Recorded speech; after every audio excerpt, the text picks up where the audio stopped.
For a brief moment in history, the Cold War was not fought with missiles, tanks, or nuclear threats.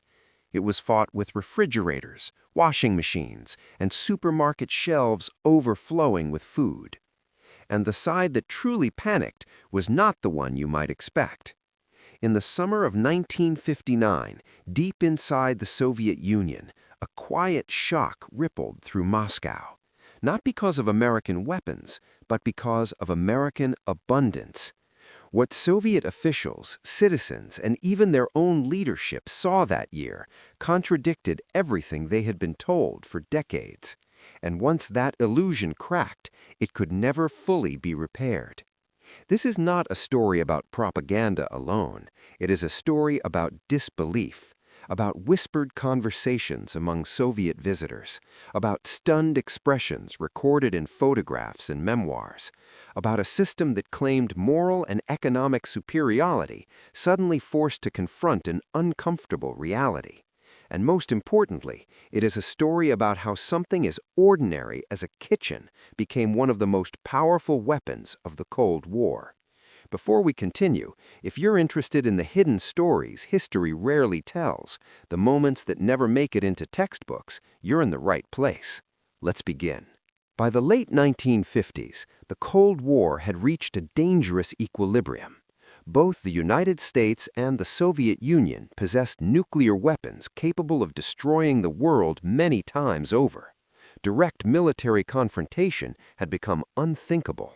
So the battlefield shifted. It moved into culture, daily life, and perception. Each side sought to prove not just military strength, but the superiority of its way of life. In the Soviet Union, citizens were raised on a carefully curated image of the West. Capitalism, they were told, was chaotic, exploitative, and inefficient. American workers supposedly lived in poverty, trapped in cycles of debt, surrounded by wasteful excess that benefited only the rich. Consumer goods, when mentioned at all, were portrayed as shallow distractions masking moral decay. The Soviet system, in contrast, promised dignity, equality, and rational planning. It claimed to provide for everyone's needs, not luxuries but necessities, in a fair and scientific way. This narrative was not limited to newspapers or speeches. It was embedded in education, art, and everyday conversation. For most Soviet citizens, traveling abroad was impossible. Western films were restricted. Western magazines were censored or unavailable. The image of American life existed mostly as an abstract enemy, distant, distorted, and safely controlled by the state. That is what made the events of 1959 so dangerous. In that year, something unprecedented happened. The United States and the Soviet Union agreed to a rare cultural exchange, the American National Exhibition in Moscow. Officially, it was meant to promote mutual understanding and peaceful coexistence. Unofficially, it was an opportunity for each side to showcase its achievements to the other, directly, without intermediaries. The exhibition was held in Sokolniki Park, a large public space in Moscow. For Soviet citizens, many of whom had never seen a foreigner in person, the event itself was extraordinary. Tens of thousands lined up daily, waiting patiently to enter pavilions filled with American technology, art, fashion, and consumer goods. What they encountered inside would linger in their minds long after they left. The American planners behind the exhibition understood something crucial. They knew that abstract arguments about freedom or democracy could be dismissed as ideology, but everyday objects could not. A refrigerator did not argue. A dishwasher did not make speeches. A supermarket display did not accuse anyone. It simply existed, quietly, confidently, as evidence. One pavilion in particular would become legendary. Inside stood a fully furnished, modern American kitchen. It was bright, clean, and meticulously arranged. Every appliance gleamed. The refrigerator was spacious and well-stocked. The washing machine promised convenience. The cabinets were orderly, the counters uncluttered. This was not presented as a luxury for the elite.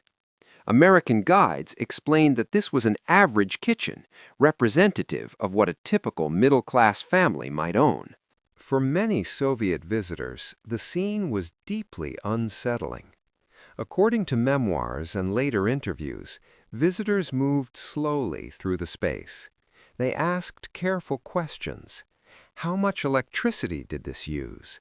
How long did it last? How many people could afford this? The guides answered calmly, often emphasizing mass production and affordability. Some visitors laughed nervously. Others frowned. A few openly accused the Americans of staging a fantasy. But the doubt lingered. What made this moment especially powerful was that it bypassed language barriers. Even without trusting the explanations, visitors could see the materials, touch the surfaces, observe the design. They could compare it, consciously or unconsciously, to their own homes, to communal kitchens shared by multiple families, to long waits for basic appliances, to shortages that had become normalized. The reaction was not uniform, but it was profound. Soviet officials were watching closely. They took notes. They monitored conversations. They worried about uncontrolled impressions. Internal reports later revealed concern that the exhibition might undermine public confidence. Yet it was already too late to undo what had been seen. And then something unexpected happened. During a tour of the exhibition, Soviet Premier Nikita Khrushchev himself walked into the American Kitchen Pavilion alongside U.S. Vice President Richard Nixon. What followed became one of the most iconic moments of the Cold War, the so-called kitchen debate. Standing among ovens and refrigerators, the two men argued fiercely, not about missiles or ideology, but about whose system provided a better life for ordinary people. Khrushchev dismissed the kitchen as a gimmick, accusing the Americans of focusing on superficial comforts. Nixon countered that these comforts were precisely the point, that technological progress should make life easier, not harder. The debate was loud, tense, and unscripted. Cameras rolled, voices overlapped. For the Soviet audience watching later, it was shocking to see their leader forced into a defensive posture, reacting rather than commanding. What mattered most was not who won the argument. What mattered was that the argument happened at all, in public, surrounded by physical proof that could not be erased with rhetoric. Behind the scenes, Soviet diplomats and cultural officials expressed alarm. Some described the exhibition as more effective than years of political pressure. Others worried that citizens would begin to question not just consumer shortages, but the broader claims of the system itself.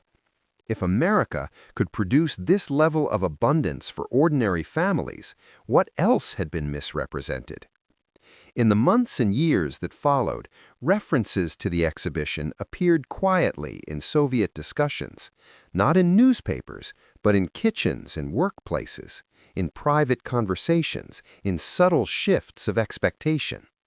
The American kitchen became a symbol, not of capitalism alone, but of a different relationship between technology and daily life.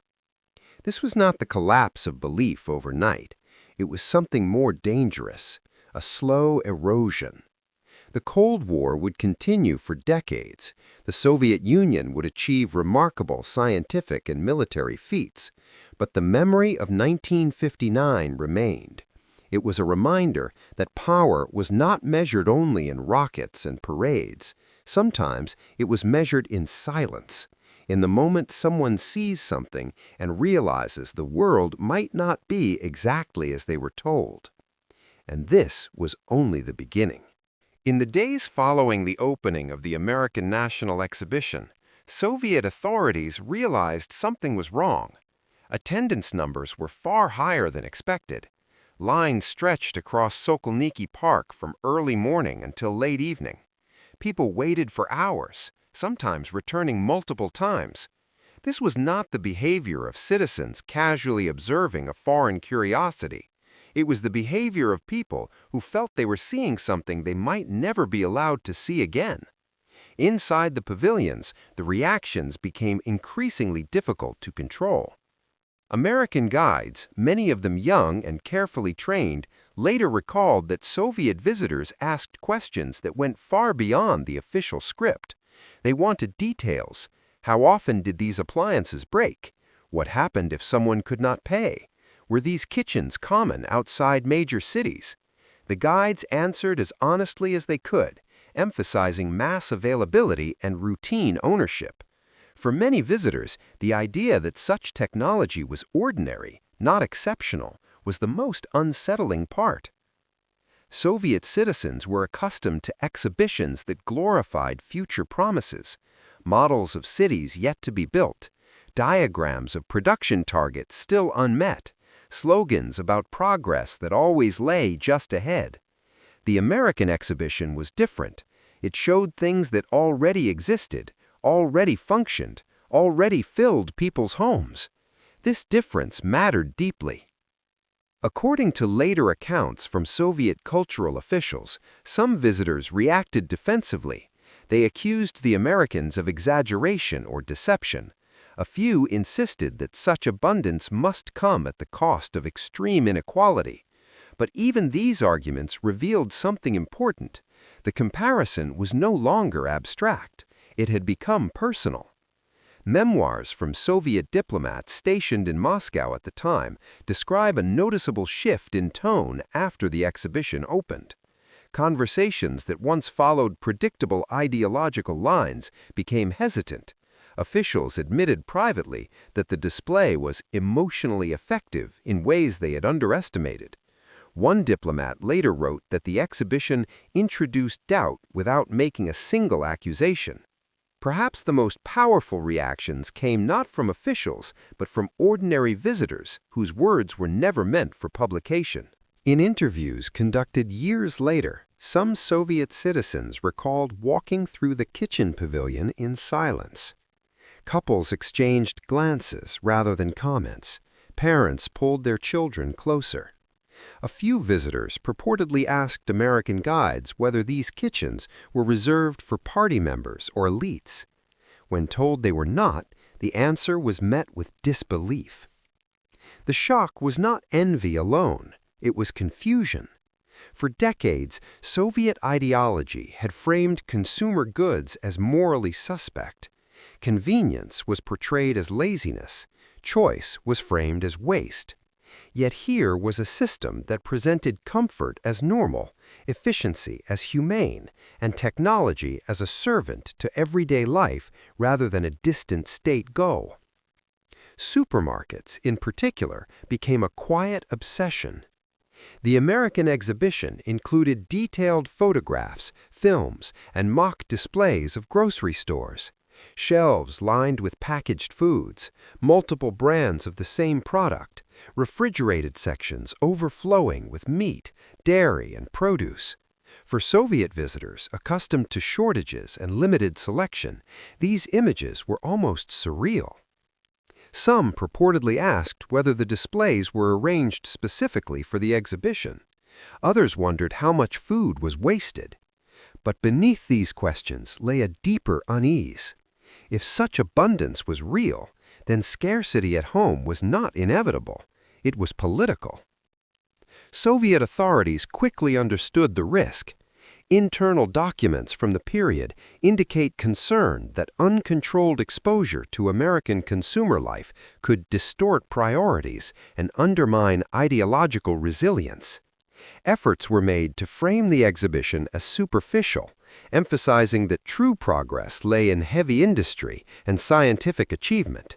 But the damage was subtle and irreversible. You cannot unsee a full shelf. Unlike military parades or space launches, consumer abundance spoke directly to personal experience. It invited comparison at the level of daily life.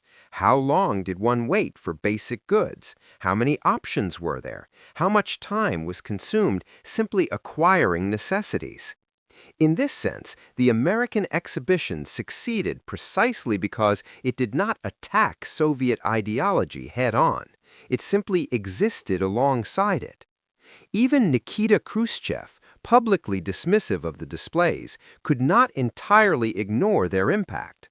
While he continued to mock what he called gadget obsession, his later policies reflected an awareness that living standards mattered politically. Increased emphasis on housing construction, household appliances, and consumer goods during the early 1960s can be traced, at least in part, to this realization. Some historians argue that the exhibition accelerated internal debates within the Soviet leadership. If socialism was meant to outperform capitalism, then material conditions could no longer be dismissed as irrelevant. The competition was no longer theoretical, it was visible. American officials, for their part, understood they had touched a nerve. Declassified U.S. government reports described the exhibition as one of the most successful public diplomacy efforts of the era. Not because it converted anyone ideologically, but because it planted questions that Soviet citizens were now asking themselves. Was abundance necessarily immoral? Was efficiency incompatible with equality? Was the future promised by socialism truly closer than the present reality of capitalism? These questions did not produce immediate rebellion. That was never the point. They produced quiet reassessment.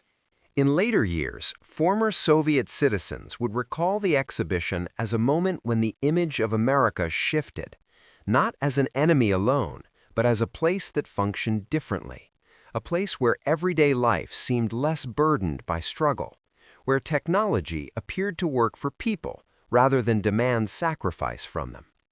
The Cold War was often described as a battle for hearts and minds. In 1959, it was fought for kitchens and grocery aisles. What made this episode especially significant was its ordinariness. There were no dramatic confrontations, no arrests, no speeches announcing a turning point, just a park, a pavilion, and a series of objects that quietly contradicted decades of narrative. By the time the exhibition closed, millions had visited. Soviet authorities dismantled the displays. The American kitchens were packed away. The refrigerators were shipped home. But the memory remained, and it would resurface again and again in the decades that followed. Each time Soviet citizens encountered shortages, each time promises went unfulfilled, each time reality failed to match expectation. The exhibition did not end the Cold War, but it revealed something essential, that power in the modern world was no longer defined solely by force. It was defined by lived experience. And that realization would haunt the Soviet system far longer than any debate ever could. In the years after the American National Exhibition closed its doors, Soviet officials worked hard to ensure that what had been seen in Sokomiki Park would fade into memory. Newspapers moved on. Public discussion was redirected. Official rhetoric returned to familiar themes of industrial strength, scientific achievement, and ideological certainty. On the surface, life continued as before, but beneath that surface, something had shifted. For many Soviet citizens, 1959 became a reference point, not always spoken aloud, but quietly remembered. When people waited in long lines for basic goods, they remembered the photographs of American supermarkets.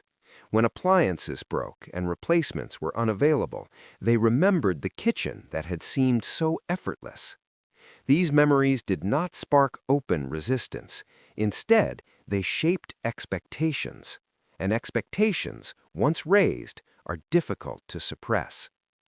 Throughout the 1960s, the Soviet leadership increasingly acknowledged, indirectly, that material living standards mattered. Housing programs expanded.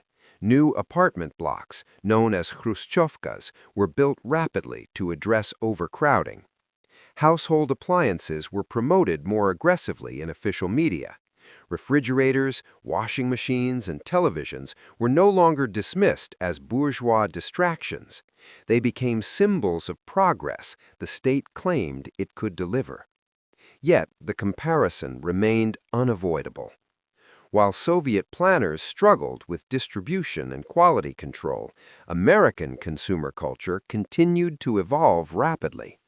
By the late 1960s, mass ownership of appliances in the United States had become not just common, but expected.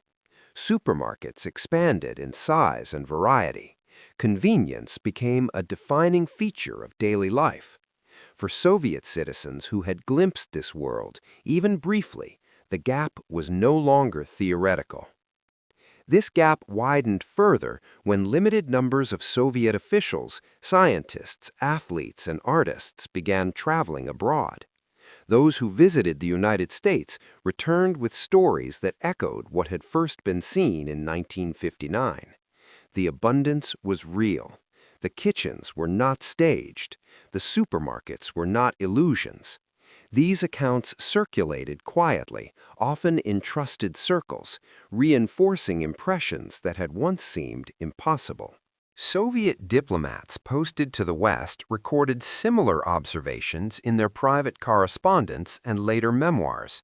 Many described an uncomfortable contradiction. A society they were trained to criticize appeared remarkably efficient at meeting everyday needs. Some admitted that the contrast made it harder to maintain ideological certainty, even among loyal party members.